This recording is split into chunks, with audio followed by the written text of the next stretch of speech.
বাংলাদেশের সর্বকালের সেরা সমাবেশে আপনারা অংশগ্রহণ করে আমাকে যে অনুপ্রাণিত করেছিলেন, অনুপ্রেরণা জুগিয়েছিলেন, তার ধারাবাহিকতায় আজকে আমরা শুকরানা দোয়া পালন করতে পারছি।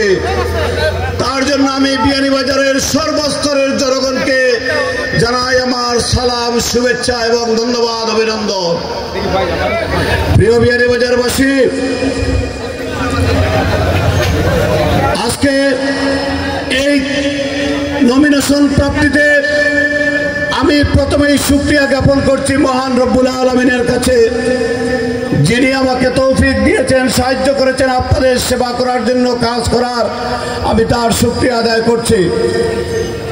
আমি কৃতজ্ঞতা জানাচ্ছি বাংলার আপুশ্রী নেত্রী, দেশনেত্রী বেগম খালেদা জিয়া, যাকে বিগত ফ্যাসিস্ট সরকার নির্দয় নির্মমভাবে দীর্ঘদিন ধরে কারা নির্যাতিত করেছিল।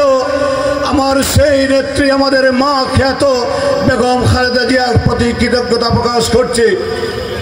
আমি কৃতজ্ঞতা প্রকাশ করছি বাংলাদেশের জনগণের অবিসংবাদিত নেতা, যিনি সুদূর যুক্তরাজ্যে বসেও ইরানের আলী খামেনির মতো বাংলাদেশে একটি জুলাই বিপ্লব করেছিলেন, সেই নেতা তারেক রহমানকে আমরা স্মরণ করছি। বন্ধুগণ, আমি আমার নেতা তারেক রহমানের প্রতি কৃতজ্ঞতা প্রকাশ করছি।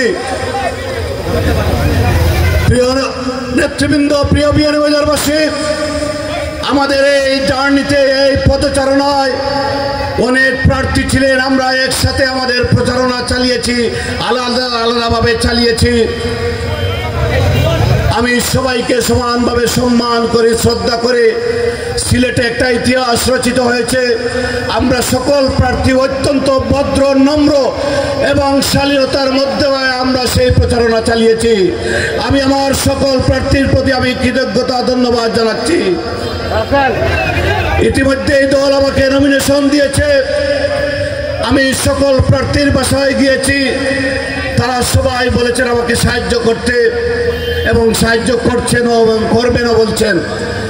এখানে উপস্থিত আছেন এই আপনাদের এলাকার কৃতি সন্তান, আমার অত্যন্ত শ্রদ্ধাভাজন বড় ভাই, যিনি যুক্তরাজ্যে বিএনপির দুর্দিনের হাল ধরেছিলেন, আমাদের নেতা তারেক রহমানকে যিনি আগলে রেখেছিলেন, আপনাদের প্রিয় সন্তান কমরউদ্দিন সাহেবের কন্যা, আমার প্রিয় বোন জনাব সামিনা খান পপি, আজকে এখানে আপনাদের সেই ভালোবাসার টানে উপস্থিত হয়ে আমাদেরকে সমর্থন জানিয়েছেন। আপনাদেরকে, ওনাকে আমরা আপনাদের পক্ষ থেকে ধন্যবাদ এবং কৃতজ্ঞতা জানাচ্ছি। ইতিমধ্যেই আমাদের সকল নেতৃবৃন্দ যারা প্রচারণা করেছিলেন, সবাই আমাকে আশ্বস্ত করেছেন এবং একে একে সবাই আমাদের সাথে প্রচারণায় সামিল হবেন। আমাদের মাঝে আর কোনো দ্বিধাদ্বন্দ্ব নেই, কোনো দ্বিধা বিভক্তি নেই। আমরা এক এবং ঐক্যবদ্ধ।